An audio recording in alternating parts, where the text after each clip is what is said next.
स्वागत करने की कृपा करें। और बहुजन समाज पार्टी के नारे लगाने की इसके अध्यक्ष आदरणीय कृष्ण जमालपुर जी इस बैठक के अंदर पहुंचे हैं। जोरदार तालियों के साथ आप इनका यहाँ पहुंचने पर हमारे हरियाणा प्रदेश के प्रभारी आदरणीय महेंद्र सिंह धानिया जी, हमारे हरियाणा प्रदेश के प्रभारी आदरणीय नेत्राम जी, हरियाणा प्रदेश के प्रभारी आदरणीय चौधरी सहीराम जी, हरियाणा प्रदेश के प्रभारी आदरणीय महेंद्र सिंह जाजोरिया जी, सम्मानित मंच मान्यवर जी। जोन नंबर 1 के अंतर्गत पंचकुला, अंबाला, यमुनानगर, कुरुक्षेत्र, कैथल, सोनीपत और करनाल और पानीपत ये 8 जिले आते हैं सर। इनके अंदर जो विधानसभा स्तर तक संगठन की कमेटी बनाने के लिए आपने हमें आदेश दिया था, इसमें हमारी पानीपत की 3 कमेटियों को छोड़ करके सर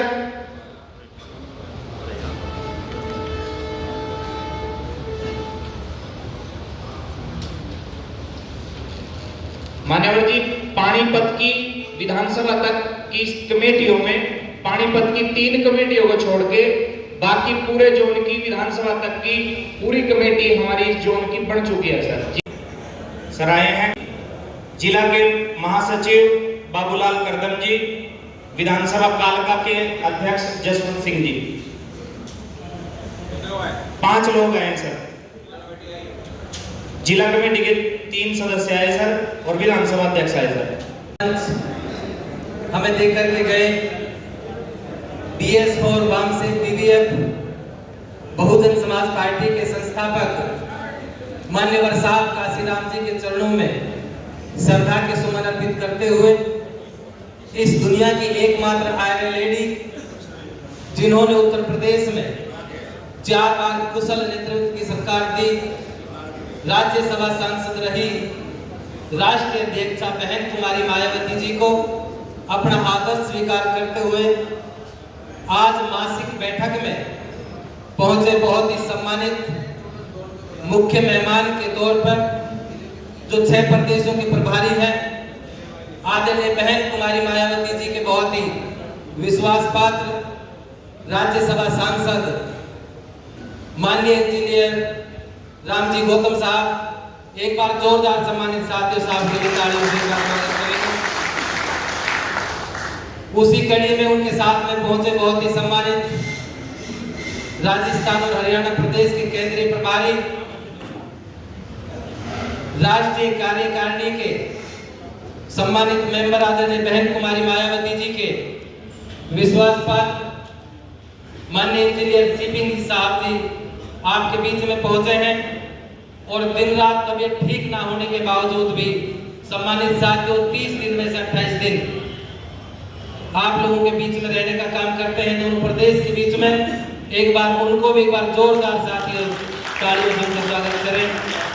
बहुत ही सम्मानित हमारे बीच में हरियाणा प्रदेश के अध्यक्ष डॉक्टर किशन कुमार जी, बहुत ही सम्मानित हरियाणा प्रदेश के प्रभारी एडवोकेट नेत्राम जी, बहुत ही सम्मानित हरियाणा प्रदेश के प्रभारी महेंद्र धानिया जी, बहुत ही सम्मानित हरियाणा प्रदेश के प्रभारी चौधरी सहीराम जी, बहुत ही सम्मानित हरियाणा प्रदेश के प्रभारी विशाल गुर्जर जी, बहुत ही सम्मानित हमारे बीच में आप पहुंचे हैं पूर्व में प्रदेश के अध्यक्ष रहे एडवोकेट गुरमुख सिंह जी, हमारे प्रदेश के सभी पदाधिकारी, सभी हमारे जिलाओं के विधानसभाओं उनके साथ पहुंचे अति विशिष्ट अतिथि माननीय CP सिंह जी, केंद्रीय स्टेट प्रभारी हरियाणा राजस्थान।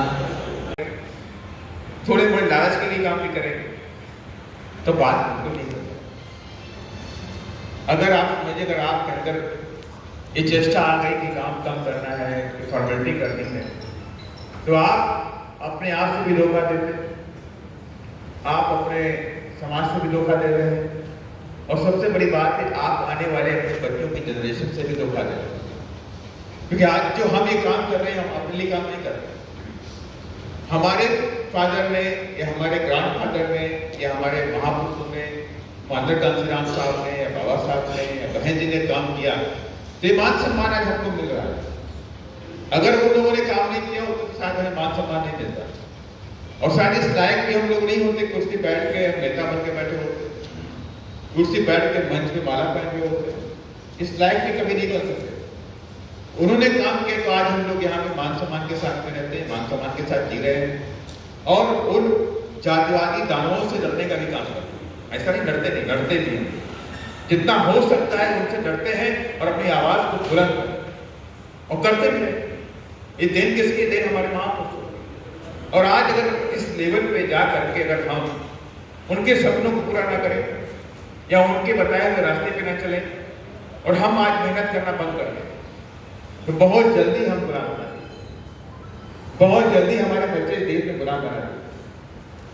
और ऐसा नहीं कि एकदम से गुलाम बनाया जाता है। उनकी जो सिस्टम है, उनका जो कार्य करने का तरीका है, जो उनका प्रोसेस है, वो ऑलरेडी पाइपलाइन में है, काम चल रहा है। मैं आपके प्रदेश का भी एग्जाम्पल दे रहा हूँ।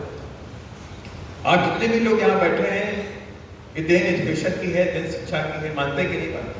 अगर शिक्षा नहीं होती तो मैं भी शायद आपके सामने बात नहीं कर पाता। शिक्षा नहीं अगर आपके पास हो तो आप भी बात नहीं कर पाते।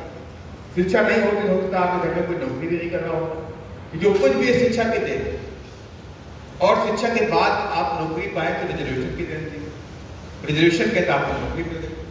लेकिन अब सरकार ने समझ लिया कि शिक्षा के दम पर, रिजर्वेशन के दम पर तो आप आगे बढ़ गए, तो हम आपको डायरेक्टली हमला नहीं करेंगे, लेकिन आपके उस प्रोसेस को धीमा कर देंगे जिससे आप निकल करके यहाँ तक पहुंच गए। सरकार ने पूरे देश के अंदर 90,000 से 1,00,000 स्कूल बंद कर दिए, सरकारी स्कूल बंद कर दिए। आपके प्रदेश के अंदर भी योजना थी मेरे समझ से, उसमें स्कूल बंद कर दिए गए। चिराग योजना के तहत आपके सरकारी स्कूल बंद कर दिए। कहाँ के जो सरकारी स्कूल में पढ़ेगा उसे फीस देनी पड़ेगी, और जो प्राइवेट स्कूल में पढ़ेगा उसे स्कॉलरशिप मिलेगी। कहानी क्या है? हरियाणा एक्सपेरिमेंट होना नहीं दिया, जिसके मतलब है अभी सरकार को आपको सरकारी स्कूलों से निकालना चाहिए, क्योंकि सरकारी स्कूल में अगर आपके बच्चे पढ़ रहे हैं तो सरकारी स्कूल बंद नहीं कर सकते। अगर वहां से निकाल देंगे अगर बच्चों को, तो उनके पास मौका होगा कि कोई बच्चा पढ़ ही नहीं रहा था, तो कोई बच्चा वहां पर है ही नहीं, तो अभी कोई जरूरत नहीं स्कूल की, स्कूल बंद कर। आपको स्टार्टिंग में 500 रुपये, 1000 रुपये आपको स्कॉलरशिप मिलना शुरू हो जाएगा। लेकिन कुछ दिन के बाद सरकार कहती भाई ये बंद कर दिया मैंने स्कॉलरशिप, अब तो वहां 3,000 फीस पड़ेगी, ये 2,000 रुपये फीस पड़ेगी। अब के पिछड़ों के, गरीबों के शिक्षा से वंचित कर दिए जाएंगे तो 1.5-2 करोड़ परिवार इस देश में मजदूर पैदा हो जाएंगे, और ये मजदूर बनेंगे क्योंकि बच्चे भी मजदूर ही बनेंगे, वो कलेक्टर नहीं बन सकेंगे क्योंकि वो शिक्षा नहीं पाएंगे। बहुत लंबे प्रोसेस के तहत वो चल रहे हैं, लेकिन हमारी जो काम करने की स्पीड है, हम उससे और पीछे की तरफ जा रहे हैं, हमें और तेजी से चलाना है। जब कंपटीशन होता है अपने आप को बचाने के लिए, अपने अस्तित्व को बचाने के लिए, जिंदा रखने के लिए, तो हमें ज्यादा काम करना पड़ता है, और लेकिन हम वो नहीं कर पाते, हम और धीमे कर रहे हैं। ये हम सोचते ही नहीं है कि काम जरूरी है कि नहीं, उनको लगता है कि यार लोग बस परेशान करते रहते हैं, बस फॉर्मेलिटी करो, काम चलाओ, बस बदलिए रहो, बस इससे बात नहीं करने वाली। शोभा आपकी इस पद से नहीं है, शोभा तो पार्टी के बढ़ने से। जब पार्टी बढ़ेगी तो आपका जो बूथ का अध्यक्ष है उसके पास भी पावर होगी, वो भी एसपी को, डीएम को सीधा फोन कर सकता है कि मैं फला जिले का बूथ का अध्यक्ष हूँ डीएसपी का, और ये घटना घटी है, पुलिस भेजिए, और आपकी सरकार होगी तो पुलिस 2 घंटे के अंदर पहुंच जाएगी, 1 घंटे के अंदर वहां कहीं से फोन करेगा पहुंचेगी पुलिस वहां। और आप प्रदेश के अध्यक्ष भी हुए, और आपका कोई प्रदेश नहीं है स्टेट के अंदर, आप बोलते रहिए, हम कुछ सुनने वाला नहीं हो। इसलिए मैंने कहा कि देखिए, जब आरएसएस कि आज बीजेपी के समझे पूरे देश के अंदर सरकारें लगभग हैं, तमाम प्रदेशों में उनकी सरकार है, केंद्र में सरकार है, बहुत पैसा उनके पास है, बेसिया पैसा के मालिक है वो लोग, उसके बावजूद भी आरएसएस के, बीजेपी के वर्कर बहुत मेहनत के साथ में काम करते हैं। देश में 75,000 आरएसएस की शाखाएं नहीं लगती, डेली मॉर्निंग में 75,000 शाखाओं में 100 से 50 आदमी डेली पहुंचता है, और हफ्ते में उनकी हर पार्क में एक शाखा लगती है। जिससे विपरीत शाखा बोलते हैं, और महीने में उनका एक शाखा होती है जिसमें वो लोग दान करते हैं कि अपने संगठन को चलाने के लिए, मजबूती देने के लिए फिर अपने दान करते हैं। कोई 100 दान कर रहा है, कोई 500 दान में कर रहा है, 5000 रुपये दान दे रहा है, तो वो चुपचाप दान कर देते हैं। और खास बात समझिए, जो संडे की जो शाखा होती है, मंथली की भी शाखा होती है, उसमें उनके बच्चे भी आते हैं। डेली की शाखा बच्चे नहीं आते, लेकिन जो मंथली या संडे की शाखा होती है, अगर उनके घर में 10 साल का बच्चा है, 8 साल का बच्चा है, 12 साल का बच्चा है, 15 साल का बच्चा है, 16 साल का बच्चा है, तो उसको भी हाफ नेकेड बना के, टोपी लगा के, डंडा लेकर के शान से उस शाखा में पहुंचे। और जबकि उन्हें काम नहीं करना चाहिए, पूरे देश में उनकी सरकार है, सारे प्रदेशों में उनकी सरकार है, तो क्या जरूरत है उनको काम करने की? लेकिन वो इसलिए करते हैं ताकि जो वैभव, जो ताकत, जो गद्दी का राज, जो पावर उनके हाथों में है, ये पावर कभी हाथ से जाने नहीं, इसलिए उसको बचाने रखने के लिए, उसको कंटिन्यू करने के लिए काम करते हैं। और हम लोग अपने अस्तित्व को भी नहीं बचा पा रहे, अपने हकों को भी नहीं बचा पा रहे, अपने संवैधानिक अधिकार को भी धीरे धीरे खोते जा रहे हैं, उसको बचाने के लिए काम नहीं कर पा रहे। तो अगर इस तरह से जो हम काम करने का तरीका है, इसको धीमा करते जाएंगे, तो निश्चित तौर से आज नहीं तो कल हम अपने संवैधानिक अधिकारों को भी खोएंगे, और जब संवैधानिक अधिकार खो जाएंगे तो आप कुछ भी नहीं कर सकते। आपके पास आवाज नहीं होगी, आपके पास अपनी ताकत नहीं होगी, आपके पास अपना संगठन नहीं होगा। इसलिए मैंने कहा कि जो वक्त हमारे पास है, उसी वक्त के अंदर, तय समय के अंदर हमें अपने कार्यों को अंजाम देना है, ताकि आने वाले इलेक्शन में बीएसपी अपनी बड़ी ताकत के साथ में स्टेट के अंदर प्रेजेंस दिखा सके।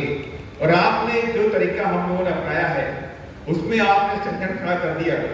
सपोज करिए कि आपने प्रदेश के अंदर 1 लाख पार्टी के वर्कर्स को खड़ा कर दिया, तो बीएसपी को कोई रोक नहीं पाए, बीएसपी को कोई रोक नहीं पाए। बस जरूरत है कि 1 लाख कमिटेड वर्कर्स, और 1 लाख वर्कर्स हमारे पास हो जाएंगे, मैं उनसे चुनाव में आह्वान करूंगा कि भाई आप सभी लोगों को, पार्टी को इलेक्शन आने के लिए, पार्टी के जो वर्कर्स हमने कुछ खड़े किए हैं, टिकट दिए हैं, उनको जिताने के लिए आपको फंड डोनेट करना पड़ेगा। और उनसे हमने कहा कि 1 लाख लोगों से भाई आपको 500 रुपए की हेल्प करो, 5 साल में 1000 रुपये आपको दीजिए चुनाव के लिए, तो कितना हो गया? 10 करोड़ रुपए। 1000 रुपया दिया 1 लाख लोगों ने, तो 10 करोड़ रुपया हमारे पास आ गया। अगर 10 करोड़ रुपया हमारे पास आ जाए, तो हम तमाम अपने बीएसपी के जो जमीनी कार्यकर्ता हैं, उनको झंडा, डंडा, बैनर दे करके, फंड दे करके, जिता करके विधानसभा दे सकते हैं, वो आपकी आवाज बन सकते हैं। और हम अपने कार्यकर्ताओं को टिकट देते भी, ऐसा नहीं करते, लेकिन उनके पास व्यवस्था नहीं होती, पैसा नहीं, तो 3000 काट देंगे, 4000 काट देंगे, 5000 काट देंगे। यदि तमाम तरह से मैं आपको बोल रहा हूँ, ये मेंटेनेंस के लिए आपका दबाव बनाया जाता है। अगर आप मुझे मेंटेनेंस नहीं देंगे, तो ऑफिस की गतिविधियां चलाना और तमाम तरह के कार्यों को कैसे अंजाम दे सकते?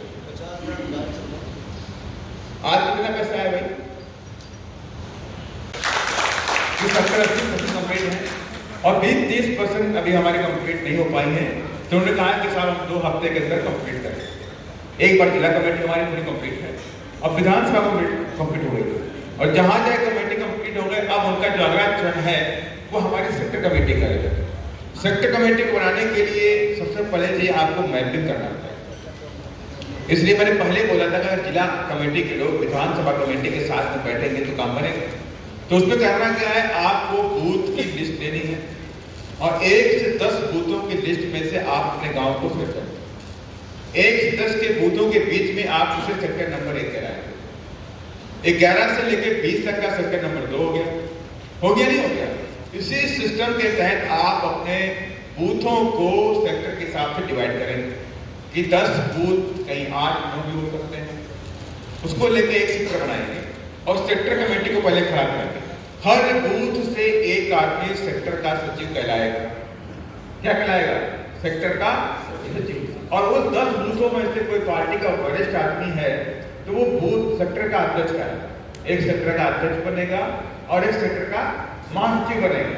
उसके बाद 10 बूथों में से एक एक आदमी अलग से लेकर के उन्हें हम बूथ सेक्टर का महासचिव बनाएंगे। जब ये सेक्टर कमेटी बन जाएगी हमारी, नो डाउट हमें पता है ये थोड़ा टफ काम है, लेकिन उसके लिए अगर हमें 1 महीना, 2 महीने, 3 महीने में लगेंगे तो उसमें कोई दिक्कत नहीं, लेकिन हम उससे पहले रुकने वाले हैं। 3 महीने में हम सेक्टर कमेटी कंप्लीट करेंगे और इसके लिए हम पार्टी के वरिष्ठ लोगों को भी, जिला अध्यक्ष, जिला प्रभारी और प्रदेश के जो लोग जिला देख रहे हैं, उनकी जिम्मेदारी बनती है कि जिस विधानसभा को दिया है उसको 2 से 3 सेक्टर में पार्टी के वरिष्ठ लोगों को बांटने का, ताकि उन पर लोड ना आने पाए। किसी को भी 2 सेक्टर बनेगा तो बना देंगे, किसी को 10 सेक्टर दोगे तो मुश्किल लगेगा।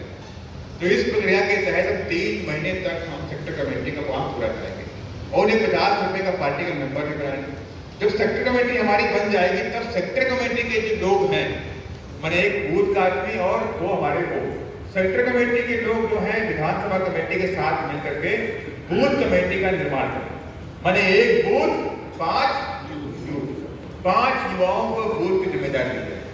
इस तरह से बीएसपी के संगठन को खड़ा करें और 100% इससे भले हमको 1 साल लग जाएगा, हम 1 साल तक निरंतर कार्य करते रहेंगे, रुकेंगे नहीं, लेकिन संगठन तो हमारे बहन जी की इच्छा अनुसार इस बार हरियाणा में खड़ा करके ही दम लेंगे, उससे पहले रुकने वाले।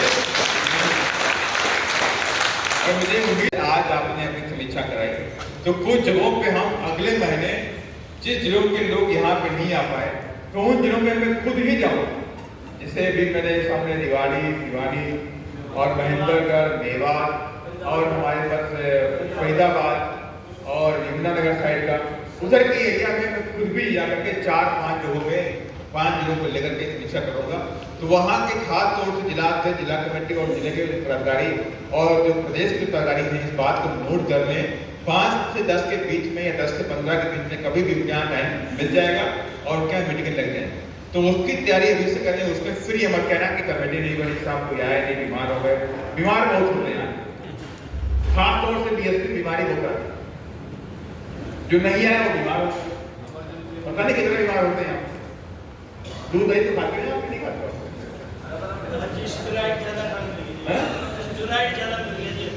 भाई कह रहा भाई, दूध छाछ पिया करो, आप दुबले हो गए। पहले मोटे थे, आपको दुबले हो गए। आप तो छाछ पिया करो, बीमारी ना आएगा। बीमारी नहीं आनी चाहिए। बीमारी आएगी तो पार्टी